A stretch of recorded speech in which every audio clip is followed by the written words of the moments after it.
Donc Fabienne Lecoq, vous travaillez à la médicale. La première étape pour le médecin, souvent, c'est sa responsabilité civile professionnelle. Oui, tout à fait. Le contrat de responsabilité civile professionnelle, en dehors du fait qu'il est obligatoire, c'est le premier contrat, c'est la première relation presque avec l'agent de la médicale. Donc on le dit bien, c'est obligatoire. Et à quoi ça sert? Aujourd'hui, il y a de plus en plus, on va dire, si un patient se sent lésé, s'il pense avoir subi un préjudice, aujourd'hui, il n'hésite plus. À la fois par les voies des tribunaux, hein, les plaintes et aussi les CRCI font qu'il y a de plus en plus de solutions à l'amiable en cas de préjudice. Et on est dans une jurisprudence qui cherche à indemniser de toute façon le plus possible la victime. Une précision, ça concerne les hospitaliers, les libéraux ou simplement une partie d'entre eux? Alors, pour les libéraux, ils n'ont pas le choix. Pour les hospitaliers, du fait de leur statut d'agent public, la responsabilité de l'hôpital joue.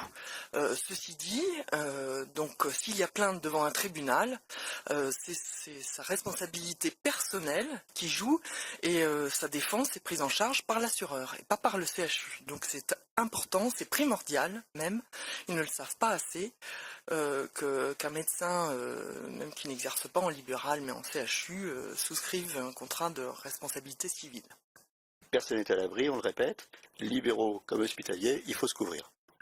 Tout à fait. Pour exercer sereinement, parce que c'est quand même toujours un traumatisme personnel hein, de voir sa responsabilité être mise en cause. Donc pour exercer sereinement, oui, il faut être assuré en responsabilité civile professionnelle. Donc premier point, la responsabilité civile. Et après, on exerce. Et quand on exerce, il faut penser à sa retraite et y penser le plus tôt possible. Oui, parce que même si, alors là on fait un grand écart, hein, on parlait de la responsabilité civile professionnelle où la question se pose dès le départ, la retraite on imagine que c'est qu'à la fin, mais donc la médicale est intervenue d'ailleurs ce matin lors d'un atelier retraite, et très concrètement présenter le cas pour un complément de retraite de 1 000 € par mois pour une retraite à 65 ans, si vous commencez à verser dès 25 ans, pour ces 1 000 €, vous verserez 220 € par mois. Si vous commencez à 50 ans, il faut verser 1 000 € par mois. Vous voyez, concrètement, l'effort, on va dire, est beaucoup plus facile si on commence tôt. Et ensuite, il y a le cadre légal qui fait que les compléments, la retraite moyenne d'un médecin est aujourd'hui entre 2 500 et 2 700 € par mois. Ce qui présente une différence de revenus très importante par rapport à la vie active. Quel est votre ressenti là-dessus? Est-ce que vous sentez que les médecins sont suffisamment sensibilisés, suffisamment informés?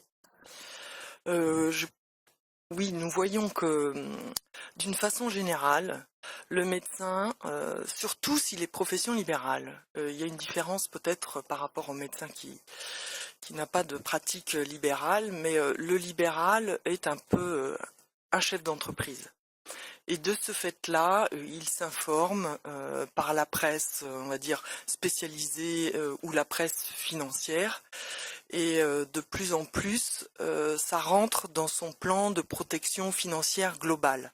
C'est-à-dire qu'il cherche à la fois à se protéger pour la retraite, mais aussi de tout temps, on va dire à chaque étape de sa vie professionnelle et personnelle, à se constituer un capital à épargner. On a parlé de l'installation avec la responsabilité civile professionnelle, on a parlé de la retraite, et maintenant on va aller un petit peu plus loin dans la carrière. On est à la retraite, mais on continue à travailler. Est-ce que là, il faut avoir une assurance responsabilité civile professionnelle? Oui, tout à fait, parce que vous restez médecin à vie. C'est-à-dire que si dans la rue vous intervenez, vous pouvez toujours être remis en cause, ou même en tant que médecin, vous allez peut-être continuer à soigner votre famille ou à des proches. Ou faire des remplacements comme le font de plus en plus de médecins retraités. Oui, tout à fait. Au terme de responsabilité civile, si vous continuez à la retraite à faire des remplacements, il n'y a pas de souci, il y a une continuité par rapport à votre contrat de responsabilité civile pour un moindre coût. Il n'y a pas que le contrat responsabilité civile d'ailleurs, si vous continuez à exercer, parce qu'en prévoyance, il y a des garanties, selon les compagnies, mais à la médicale c'est le cas, qui permettent aussi de toucher un revenu en cas d'arrêt de travail. Donc je suppose que si on veut se renseigner efficacement sur tout ça, vous avez un site internet, vous avez des conseillers, comment ça se passe? La médicale, ce qui fait sa spécificité, c'est un réseau d'agents, plus de 100 agents, 40 agences.